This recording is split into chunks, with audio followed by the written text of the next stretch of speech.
Nigel is the CEO of the Scottish Hydrogen Fuel Cell Association. They are recognised as one of the most proactive hydrogen and fuel cell industry associations in Europe. They support their 150 members, with an increasing number from across Europe and overseas who are involved in hydrogen and fuel cell activities in Scotland. In May 2019, the Scottish Government announced the ambition to become net zero by 2045, with an interim target of 75% greenhouse gas reduction by 2030. In December 2020, the Scottish Government announced the ambition for 5 gigawatts of low-carbon hydrogen production to be operational in Scotland by 2030. These targets further reinforce Scotland as one of the leading locations in Europe for the early deployment of hydrogen and fuel cell solutions in a low-carbon energy system. Locations across Scotland include North East Scotland, Fife, the Western Isles, and the Orkney Islands are leading the way and learning by doing with hydrogen and fuel cell deployment. Highlights include the expanding hydrogen bus fleet in Aberdeen, local hydrogen energy solutions such as Big Hit in Orkney, Acorn in St Fergus, H100 Fife, hydrogen for domestic heating trials at Methil, and other emerging projects such as the Port of Cromarty in Firth for large-scale production of green hydrogen. I shared earlier in the presentation is the new oil of Scotland. Hopefully I haven't sold you too short or pushed it the wrong way, Nigel. Over to you. Thank you very much indeed.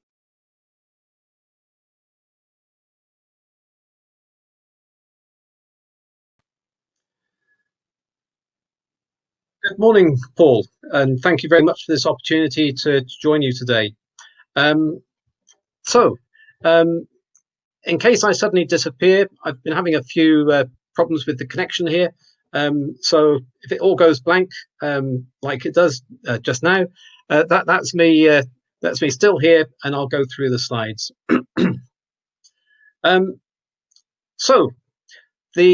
This is very much about the opportunities to scale up hydrogen production. The terms territories, islands, and valleys will be used throughout this presentation, but essentially this is about building up hydrogen production, hydrogen infrastructure, and hydrogen supply all together. If you take any one of them away, then it won't work properly. And the examples I'd like to give you is very much about the experience that we're starting to gain with projects in Scotland, building on the success that's already happened with Scotland, moving towards renewable electricity at very large scale, and how hydrogen can actually start to then support the change to clean energy, net zero transition using heat, industry, and mobility. And we'll be using some examples, starting with the work in Orkney, but also talking about projects in Europe, such as Heaven and Green Highland, and how these projects have been supported by the FCHJU and European Union. So where do we start? Well, this is very much about delivering net zero. Scotland set a target of net zero by 2045. The target for Europe mostly is by 2050, but recently it's worth noting that Germany has also set a target for net zero by 2045. But net zero is quite a long way away, and I think the focus now needs to be on the 2030 targets, because this is within the next 10 years. But as the Committee on Climate Change has said in the UK, if we don't meet the 2030 targets, then we won't be in the right position to actually deliver net zero. So for Scotland, that's a target of 75% reduction by 2030. And the European Union recently set their target for a 55% reduction in greenhouse gases by 2030. And that is their Fit for 55 initiative. So in terms of what we can do to make our contribution, the examples I'd like to use are from around Scotland. And we'll be concentrating on the work going on up in Orkney, but we'll just mention some of the others that are in the process of expanding, and some which are coming through very strongly and will be happening next. So the transition towards low carbon electricity in Scotland has been quite incredible. And over the past 20 years, renewable electricity as a percentage of the overall annual electricity demand has gone from just over 10% to essentially last year just under 100%. So 97% of Scotland's electricity Last year, the equivalent amount was produced from renewables in Scotland, which is a fantastic achievement. And it won't be stopping at 100%. The increase will continue, and the electricity that is being produced, which is the extra, the over 100% essentially, can be used for a variety of applications. But one of the large growth markets we expect will be the electrolysis of water to produce hydrogen. And a lot of people say, "Oh, this is new. We've got 1 megawatt electrolyzers. We're scaling up to 10, possibly 20. How are we going to manage to do this at large scale?" Well, the great news is that this is not all new, and this picture is showing one of the large electrolyzers, which was installed in Norway in the 1950s, and that was running for many, many years, 135 megawatts, and that was producing hydrogen that was used for ammonia production. And it was not a single case. There were many similar installations around the world producing large scales of ammonia, large scales of hydrogen for ammonia production. So the experience is there already, certainly with these large scale electrolyzers, and it can be scaled up even further. But how does this look in practice? Well, the experience from Orkney has been how you actually start to integrate these electrolyzers into real world situations at smaller scale and using your renewables. So Orkney is very much ahead of the curve. Scotland essentially was producing enough electricity to cover its own demand on an annual basis by last year. Orkney has been doing the same since pretty much 2014, and this means that they've also hit some of the constraints sooner than most. And examples that are starting to happen in Orkney started off with the European Marine Energy Centre in the very north of Orkney, on the island of Edy. They have tidal turbines, they have community wind turbine, and they were finding that the grid constraints were getting in the way of the tidal turbines, that they couldn't actually run the tidal turbines in the way they wanted because of the grid constraints, stopping them exporting that electricity.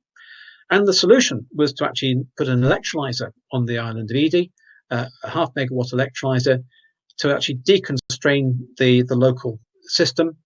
But then they found, well, we're making all this hydrogen, but we've only got 120 people. And so the solution was to actually move the hydrogen using tube trailers, to actually move the hydrogen from Edy down to Kirkwall. And that was the start of the production and use of hydrogen in Orkney with the Surf and Turf project, which then was developed into a larger project, the European funded, supported Big Hit project.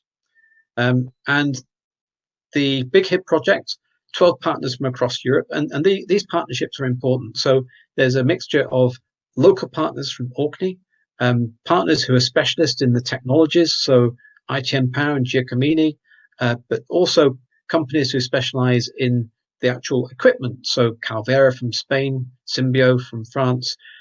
And bringing this together actually allowed the project to put the production, the infrastructure, and the demand for the hydrogen in place. So zooming in on the island of Shappensea, which is the location for the Big Hit electrolyzer, the energy from the wind turbine is taken directly into the electrolyzer, so it's a close coupled system. The electrolyzer produces the hydrogen that can then fill the tube trailers, which move the hydrogen around the island. And one of the locations that the hydrogen goes to is the local community building and school, where there's a 30 kilowatt hydrogen boiler. So that can be used for heat, and any surplus hydrogen can then be moved by ferry down to the harbour of Kirkwall, which is the main town of the Orkney Islands. So if we go down to Kirkwall, what we see is the harbour, and just behind, there's two ferries in the picture. The ferry at the back is a cruise liner that just happened to be passing by. The one that actually moves the hydrogen is the one in the harbour. It's the Shappensea ferry, and that brings the tube trailer. And you can see one of the tube trailers parked up on the left, another being pulled by the lorry on the right. That brings the hydrogen down to Kirkwall, where it can be used for heat, power, and transport applications. So in the blue box, just on the left of the picture, is a fuel cell that produces electricity.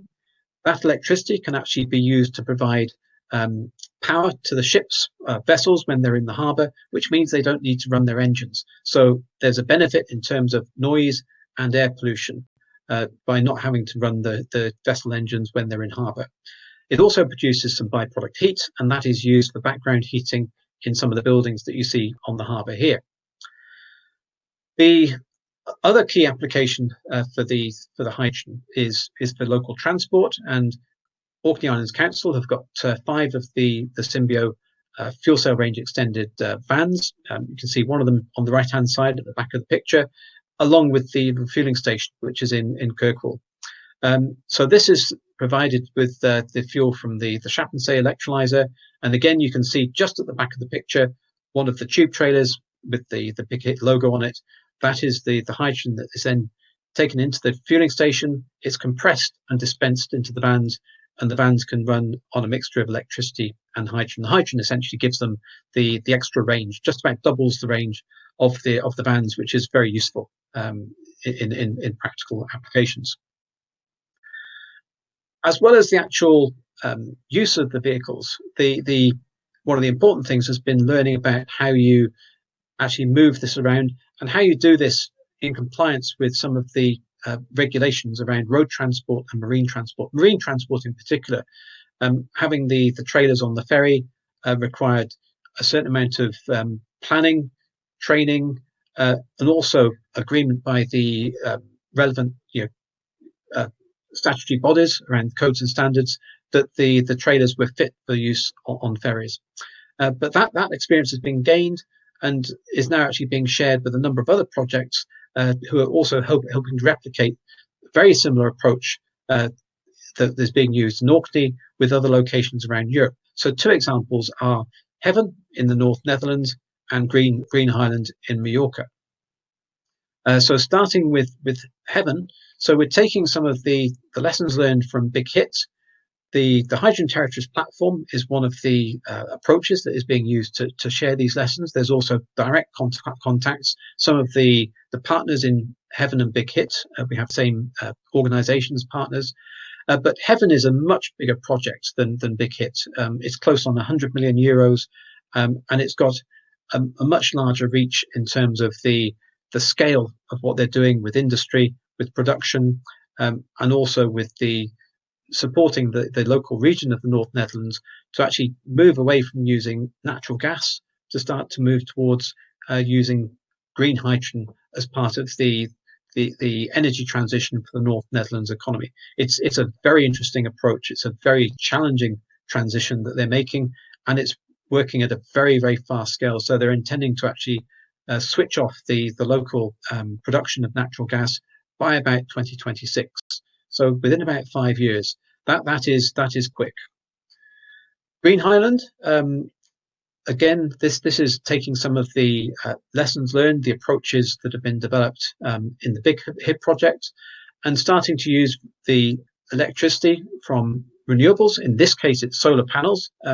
Plenty of sunshine in Mallorca. So rather than using offshore wind, onshore wind, as we would plan to do with Scotland, using solar, and using that to produce green hydrogen at scale. And one of the key things about this project is using a pipeline to actually bring the hydrogen from the point of production several kilometers away from the actual point of demand in the city of Palma.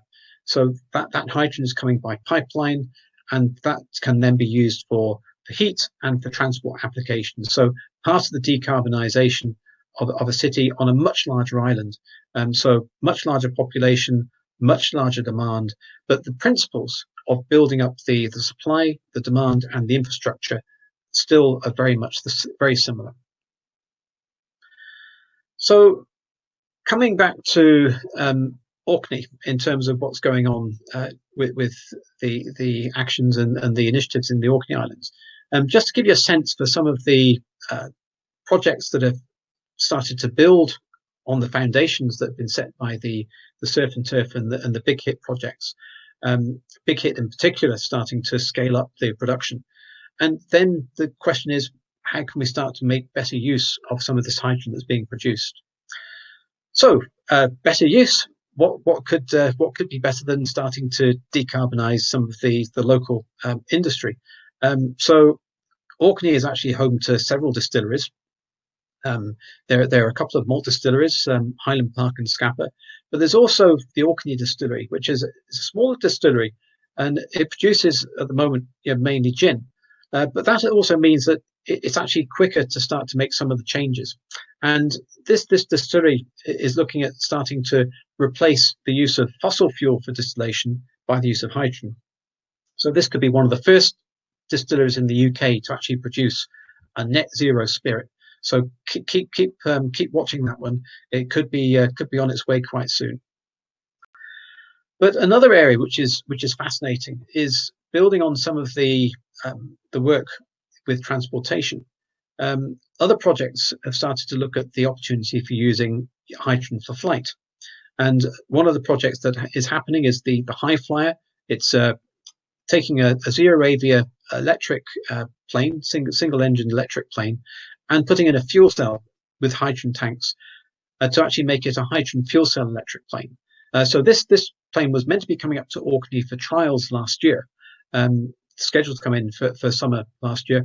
Unfortunately, the COVID conditions meant that wasn't possible, and the trials were actually carried out in Cranfield. So the picture on the left here is actually the High Flyer plane down in Cranfield. But you'll notice that behind it, the refueling van, that's actually been filled up with green hydrogen. It's a project that involves EMEC, the European Marine Energy Centre, who I mentioned earlier, with the tidal test turbines, as well as several other SHIFCA members, Fuel Cell Systems, who designed and built the refueling van, Abbott Risk Consulting, who've done a lot of work on the safety case for the refueling and the use of the hydrogen, and Ricardo, who've done a lot of the background work on the applications. And in particular, Ricardo have been involved in the second project, which is scaling up the use of hydrogen in planes with Project Fresson. So this is actually looking at a twin-engined plane. It's a Britain Islander, which is the type of planes that are already used in Orkney for flights between the islands. And this is about taking an existing plane and turning it from being essentially it's a fossil-fueled turboprop plane, twin-engine turboprop, to being a hydrogen fuel cell electric twin-engine plane. So this is happening now, and the flight trials are planned for next year. And we're hoping that we'll start to see these planes actually being used in Orkney. So Kirkwall Airport in Orkney recently was designated as a sustainable aviation test hub. It's also a working airport. So if you come to Orkney, this is the airport you'll be flying into. And on the tarmac, you can see a plane here. This is actually one of the Britain Islanders. There's several of them in use in Orkney for flying between the islands. And this is the type of plane that Project Fresson would convert to being a hydrogen fuel cell electric plane. And not only the planes, but the airport's also been looking at decarbonising some of its ground operations, and recently have installed a generating set which can provide electricity, backup electricity for the airport, running on hydrogen. So hydrogen produced locally could actually now start to provide the power for the airport and some background heat for the airport as well. So already you can see that within Orkney there's deployment of hydrogen fuel cells in transport, hydrogen fuel cells for combined heat and power, but also the use of hydrogen combustion engines for combined heat and power. And we think the combustion engines could also be very relevant for heavy-duty trucks and marine applications, which will be coming through, we think, in the next couple of years. So, again, in Orkney, one of the other approaches that is being looked at is starting to expand the production of renewable electricity on Orkney, locations such as Hammers Hill. There are already 5 wind turbines at this location. They're going to add some more. A recent planning application went in about using this green hydrogen, produce green hydrogen, and use this for green ammonia production. So this is very much on a smaller scale, but this is a way of actually taking some of the energy and turning it into a storable, a transportable commodity, which could be used potentially locally as a fertilizer, but also transported and used in other markets. So this is about how you start to use some of the local energy and convert this into added value products, which can then be used and traded on a wider level. So where do we go next? And this is where some of the activities that are happening at the Port of Cromarty become very interesting. This is about 100 miles to the south of Orkney. Again, it's on the east coast of Scotland. It's one of Scotland's largest natural harbours, and at the moment, it has in the past been used for the servicing of offshore rigs and the supply vessels for the offshore oil and gas. But increasingly, it now sees its future as being linked to renewables, green hydrogen, and in particular to offshore wind. So what you can see in the front of the picture here is an example of an offshore wind turbine. These are starting to be deployed in large numbers across the North Sea. Scotland is one of the locations which is very fortunate in having a very large potential of capacity for offshore wind. The estimate is something like 735 gigawatts of offshore wind capacity in the Scottish area of the North Sea. But the same principles would stand equally well for other areas which have access to large scale of renewables, either onshore or offshore wind. And you can get a sense of the scale and what's happening already in terms of the locations around Scotland. So some of the offshore wind already working, some of it's under construction, and some of it's coming through as potential projects for the future. So the potential here is to start to scale up offshore wind and start the transition for Scotland being a producer of oil and gas to the North Sea being a producer of renewables, green hydrogen, electricity, which will then allow us to displace that use of oil and gas and find a viable way of keeping the lights on, keeping the heat going in a net zero environment. But coming back to Cromarty, again, when you start to look at some of the plans they've got for Cromarty, very much the same approach is being used. This is about building up the hydrogen supply, the hydrogen infrastructure, and the hydrogen demand. So in terms of hydrogen supply, the supply of electricity from offshore wind, this could come back to the beach at Cromarty for electrolyzer, using the electrolyzer to produce the hydrogen. Or in some cases, it could be that the hydrogen is actually produced at offshore wind turbines and then piped back to Cromarty using hydrogen pipelines instead of bringing it by wire. Both approaches can be done. Both approaches are being deployed in other countries, Netherlands and Denmark, for example, very much as a mixture of pipe and wire to bring the energy back from offshore wind to the onshore demand points. Then once you've got the hydrogen at Cromarty, it can be used in a variety of applications. So there are local distilleries which are expressing very strong interest in the use of hydrogen for decarbonising their operations. It could be moved down to the city of Inverness, which is about 20, 30 miles south of Cromarty. And that could be used for transport. It could be used for heating. And again, it could be used potentially for transport applications such as rail or aviation or buses, where the type of vehicles, the heavy duty vehicles, make it more challenging just to do a pure electric version.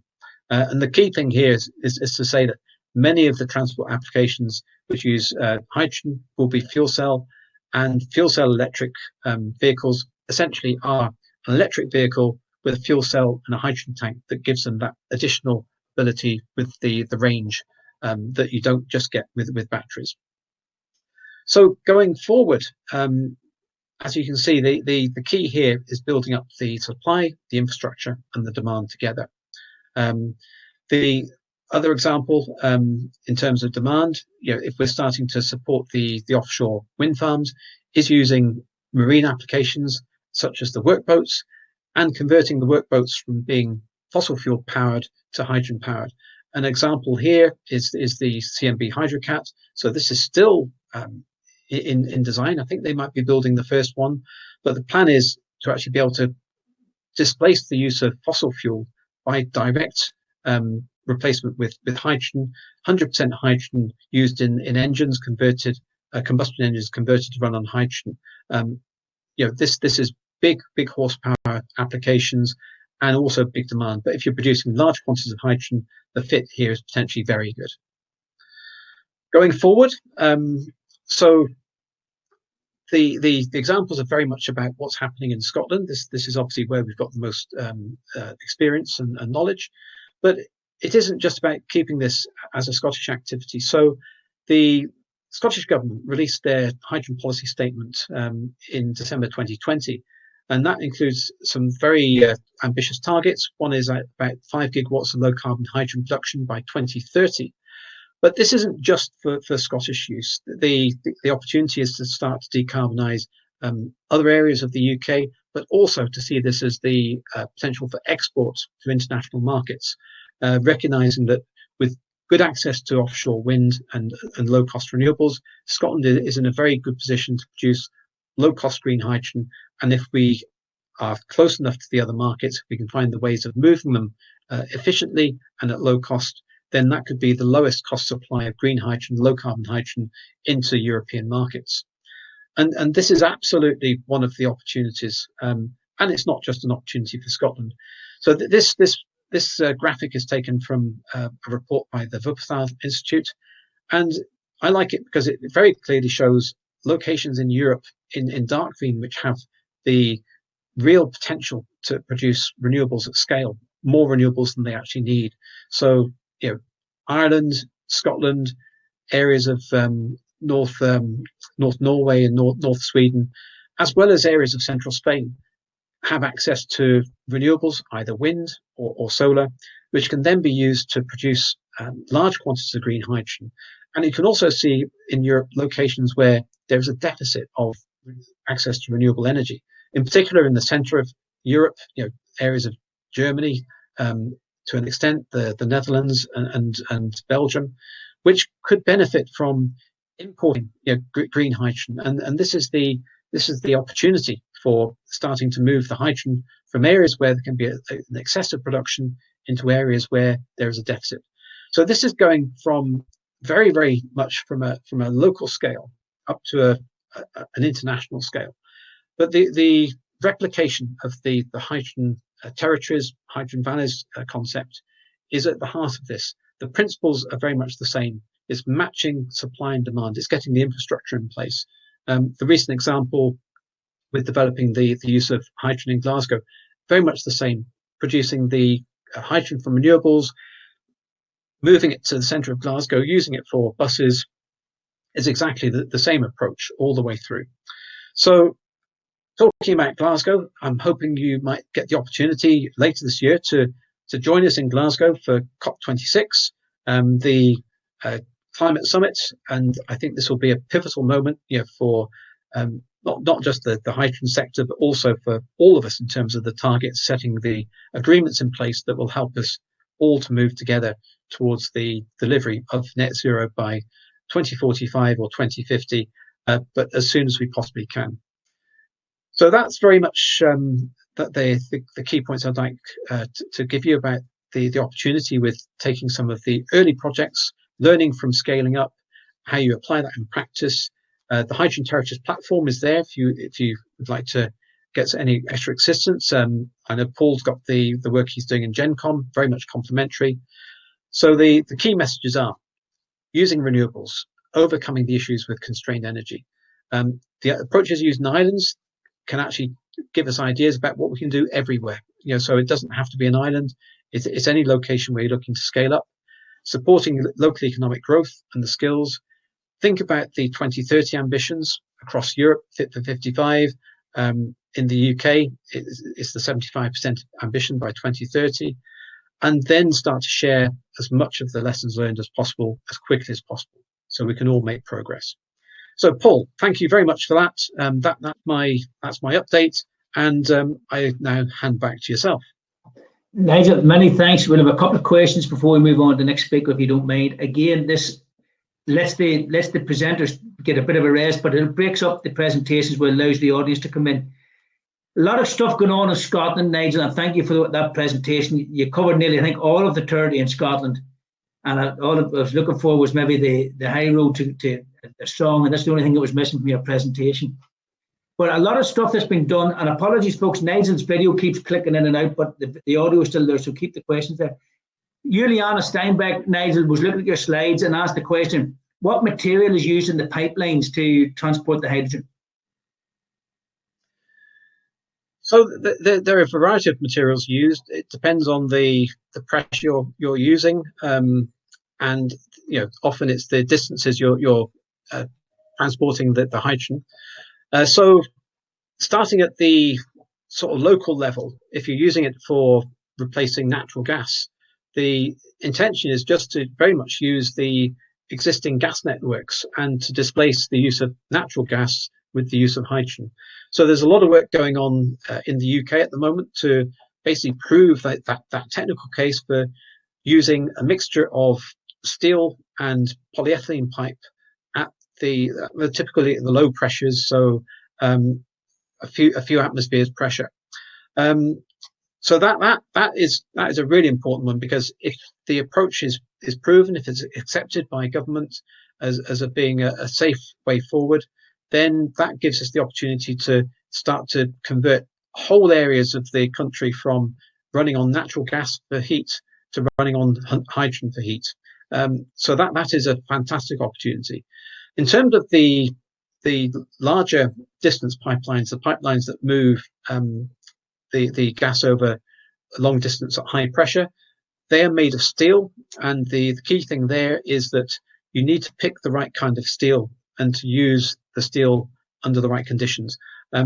Hydrogen has a very, very small molecule. It has a quality, can actually work itself into the steel, and under certain conditions, certain types of steels, it can make the steel brittle. So you have to be absolutely sure that the pipelines that you use are used in the right conditions and have the right materials to use with hydrogen. So again, we believe it is all possible. There's work going on in the UK, but also in Europe, to show how you can actually take pipelines and convert them to use safely with 100% hydrogen.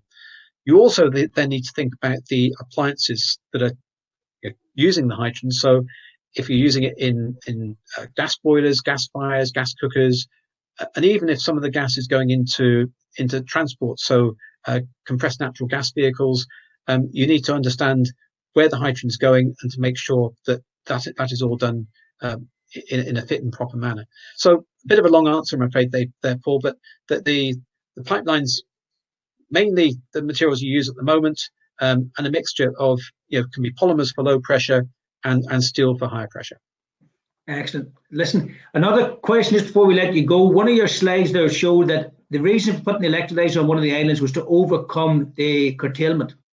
That's one of the examples we asked in the poll at the start. It shows how things are evolving, things are changing. And has that curtailment been answered, Nigel, and has it looked at how to integrate greater renewables into the grid? Well, the grid is evolving all of the time. So some of the major curtailment issues that were apparent at the start of the Big Hit project have to some extent been overcome. But the key lessons learned have been that yes, you can start to take renewables from from wind or tidal, and actually integrate those into a local energy system with the electrolyzers. But what I would say is that it's not a trivial exercise. So, for example, and Ian will be talking about this later on with the experience from the ITEC project, which is integrating the tidal energy into the grid. That is now starting to use the tidal turbines combined with batteries, so you can actually levelize the output from tidal. So you give the electrolyzers a more steady input of electricity. And that's useful for two reasons. Firstly, you can start to optimize the size of the electrolyzers. So you don't have to size them for peak production. You can size them for average. And it also allows to run the electrolyzers on a far steadier basis, which is a much better way of running the electrolyzers. I think it's fair to say that when you're directly coupling an individual wind turbine to one electrolyzer, the electrolyzer has quite a tough time in terms of following the load when it goes up from being zero up to production. Although the electrolyzers can do this very quickly when they're up and running, if they're starting from cold, it takes them a bit of a time to warm up. So you've got to be very careful about how you plan the use of the renewables and the electrolyzer if you want to get the best optimum use of the energy. Excellent. Listen, Nigel, many thanks for that. There's a couple of other questions, folks, especially Evelyn's coming in. We'll hold those questions to the end, to the group Q&A.